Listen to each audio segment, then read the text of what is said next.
Welcome back to OpenLine. We have with us Senator Katrina Robinson talking about the legislature's hearing today and yesterday on banning abortion in the state of Tennessee. Let's go back to the phones. A lot of calls. Francie. Let's go to Francie. Hello, Francie. Are you there? Yes. Hi. Go right ahead. What's on your mind? Hi. I really appreciate Senator Robinson and all the things that she said. And my question is, it looks like what they've been calling the heartbeat bill has been amended to actually be more of a conception bill, meaning that abortion is banned at the moment of conception. And wondered if Senator Robinson had a feel for how the rest of the Senate Judiciary Committee feels about that. I know there was a lot of attention on the abortion part of the bill, but there was not really a whole lot of back and forth around the other more dangerous aspects of the bill related to birth control and other things. So curious about that. Okay. All right. What about that?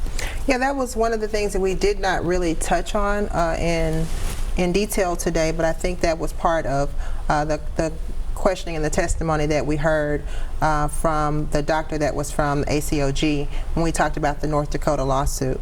And so I think the overarching viewpoint is that it's unconstitutional either way it goes, whether it's from day one or week 6. And from the other side's perspective, I think that they're a little bit gun shy on passing legislation that will end us up in court, given the history of what's been going on with heartbeat bills across the country. I read, while you were on break, a statement from Lieutenant Governor Randy McNally, who said essentially, as a pro-life conservative, McNally supports pro-life legislation that can withstand court scrutiny and won't lead to Tennessee taxpayers lining the pockets of Planned Parenthood and the ACLU.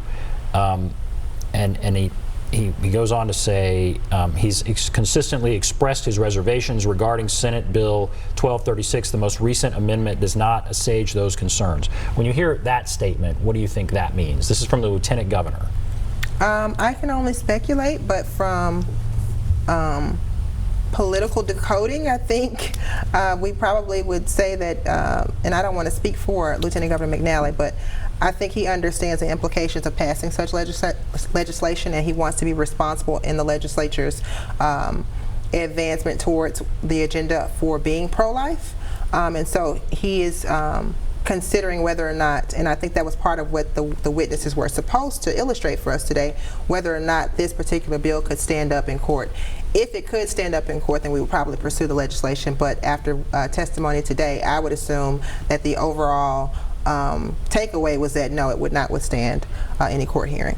Let's go to Lynn. Hello, Lynn. Lynn, are you there? Yes, I'm here. Thank you for taking my call. Yes, ma'am. Go right ahead. Yes, I have a question and a comment.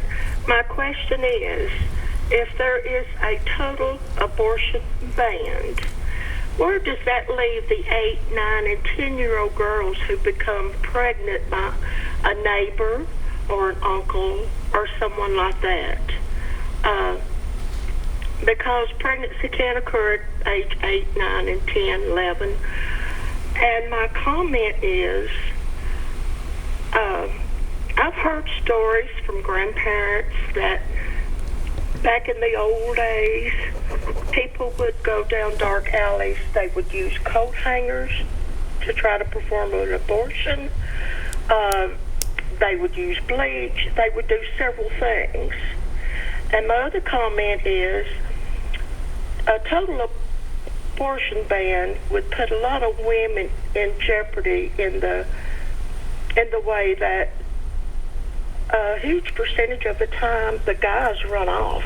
They just disappear. And the women are left with a child to raise. And they end up on food stamps, welfare, whatever. And I think that's a big tax on our society, to be honest. And thank you again for taking my call. All right. Her first question, we don't have a ton of time, but her first question is essentially about rape. Mm-hmm. Where does this, how would this bill deal with rape? That 10, 11-year-old will be out of luck. That's what would happen, and that's a reality. I just heard a story about 3 days ago about a 10-year-old who gave birth, and it was the child of a teacher at her school. And that, I mean, if she were even able to talk to an adult about what was going on, if they chose to seek an abortion, she would be out of luck. All right, we have to take a break. We'll come back, basically wrap everything up. Be back right after this.